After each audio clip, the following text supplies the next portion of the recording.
સુરતના કતારગામ વિસ્તારથી રૂવાડા ઊભા થઈ જાય તેવી એક ઘટના સામે આવી છે, જેમાં પ્રેમીએ પોતાની જ પ્રેમિકા પર જલનશીલ પદાર્થ નાખી તેને જીવથી સળગાવી હતી। આ ઘટના બાદ ઇજાગ્રસ્ત પ્રેમિકાને સારવાર માટે સુરતની સ્મીમેર હોસ્પિટલમાં સારવાર માટે ખસેડવામાં આવી હતી, જેનું સારવાર દરમિયાન પ્રેમિકાનું કરુણ મોત નીપજ્યું હતું। બીજી તરફ કતારગામ પોલીસે આ ઘટનામાં પ્રેમી વિરુદ્ધ હત્યાનો ગુનો નોંધી તેની ધરપકડ કરી હતી।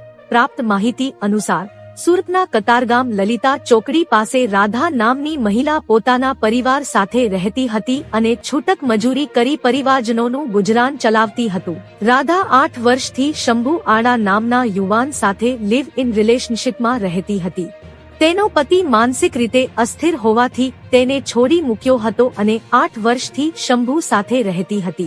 આ દરમિયાન શંભુને એ વાતની આશંકા હતી કે રાધાનું ત્યાં જ રહેતા એક યુવાન સાથે આડા સંબંધ છે, જે શંકા રાખી રાધાની હત્યા કરવાનું કાવતરું ઘડી કાઢ્યું હતું।